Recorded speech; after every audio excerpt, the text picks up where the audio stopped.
Здравствуйте, уважаемые слушатели, читатели нашей библиотеки. Добро пожаловать на 4-й урок по цифровому леттерингу. Мы продолжаем с вами работать с надписью, которую мы делали на предыдущих уроках. Сейчас он выглядит так, он черного цвета полностью. Мы на прошлом уроке сгруппировали наши элементы, переименовали их, и мы знаем, что такое слои, и что наши объекты находятся в слоях. А вообще в иллюстраторе есть вкладки с инструментами, и для доступа к ним мы использовали вкладочку «Окно». Меню «Окно», и вот здесь мы работали с вами с этими нужными нам окнами, слои и трассировка изображения. Но в этот раз мы сегодня с вами займемся выравниванием и улучшением вида нашей картинки. То есть сейчас наши буквы и наша надпись, она немножко кривая, да, скажем так, и имеет наклон.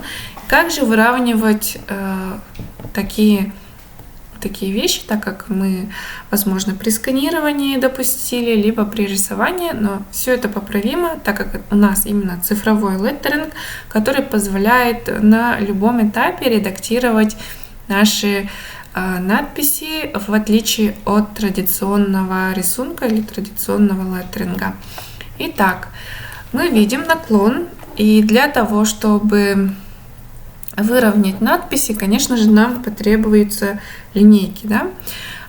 Как и в настоящей жизни, в иллюстраторе тоже есть инструмент для выравнивания, и поэтому мы заходим в меню «Просмотр», и там мы видим линейки. «Показать линейки». И когда у нас появляется вот такая линейка, она есть сбоку и сверху, мы можем с вами делать направляющие. Что такое направляющие? Мы наводим курсор мышки на верхнюю линейку, нажимаем левую кнопку мышки и тянем его на тот уровень, где мы с вами собираемся выравнивать нашу надпись. Посмотрите, вот эта направляющая появилась, она бирюзового цвета, и также она отображается в меню «Слои». Вот здесь вот глазиком мы можем убирать или наоборот высвечивать направляющие. Также мы должны с вами сделать 4 штуки этих направляющих, чтобы каждая надпись имела свою направляющую. Здесь вы можете сильно не выстраивать, если что, мы потом можем передвинуть наши направляющие. Посмотрите внимательно, вот они. 1, 2, 3, 4. Они как объекты, мы можем их выделять, мы можем их удалять или выравнивать. Распределение центров, давайте попробуем их выровнять. Вот мы выровняли, то есть мы выделили 4 направляющих, и затем в меню верхнем сделали распределение центров по вертикали. Либо вы можете на глаз двигать направляющие, уравнивая их между собой.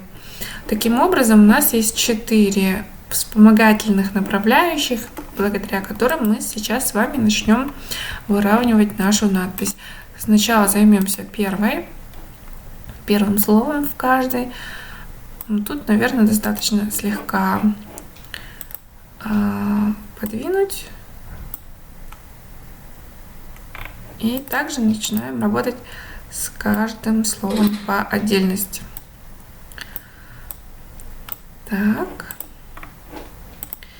И последнее у нас слово «волшебство» тоже немножко скошено, скос. Все. Вот, теперь, смотрите, у нас кроме самой надписи есть вспомогательные элементы. Их тоже можно подвинуть, так как у нас немножко композиция сдвинулась, мы можем тоже их направить. И в этом случае, когда мы видим с вами, что наши буквы, наши надписи выровнялись, но мы видим небольшие, скажем так, неровности уже в самой надписи, каждой букве. То есть какие-то буквы могут быть выше или ниже, и как же с ними работать. Так как у нас уже группа, мы здесь не можем их достать единичные буквы, нам приходится работать с единым целым словом. Мы можем разгруппировать, но лучше всего сделать двойной щелчок, который позволяет работать внутри группы. Видите, все остальные объекты стали бесцветные, мы к ним не имеем доступа. И получается, мы сейчас находимся уже внутри самой надписи. И мы можем уже работать непосредственно с каждой буквой. Двигать их на свое усмотрение. Но тут есть такой момент, что вот мне, например, не очень нравится, как выглядят сейчас мои буковки. То есть они, пока я делала их, переводила, фотографировала, и, возможно, и в самом рисунке были такие неровности, они есть у нас вот четко видно.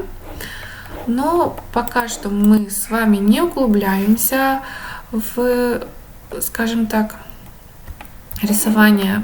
Мы все-таки применили с вами комбинирование традиционного леттеринга с цифровым, поэтому такое может быть, если мы вот на следующих уроках начнем проходить более детально инструменты, позволяющие работать с каждым узлом. То есть на самом деле объект он состоит из узлов, и если уметь работать с этими узлами, конечно, это целая отдельная тема, можно легко вообще выровнять и вообще все сделать аккуратном цифровом виде.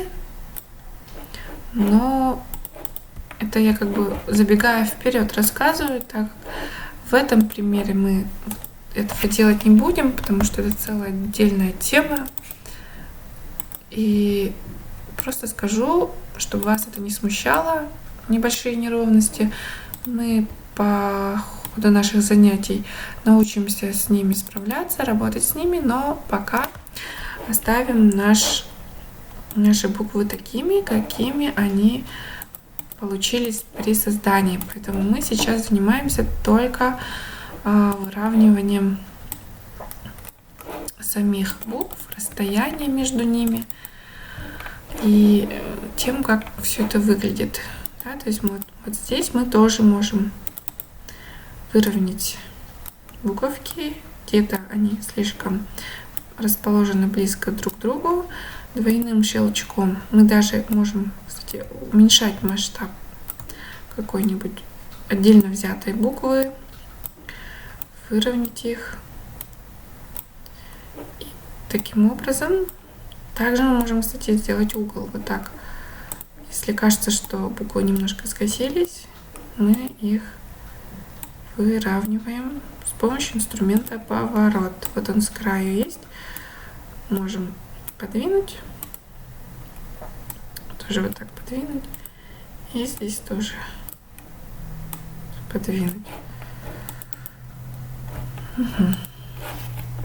Все. Когда мы закончили с вами выравнивание, и объекты все стали ровно, мы можем эти направляющие убрать. Мы их выделяем и через кнопочку Delete убираем. Все, мы на этом с вами закончили выравнивание нашей надписи. Остается их закрасить. Мы займемся цветами на следующем уроке.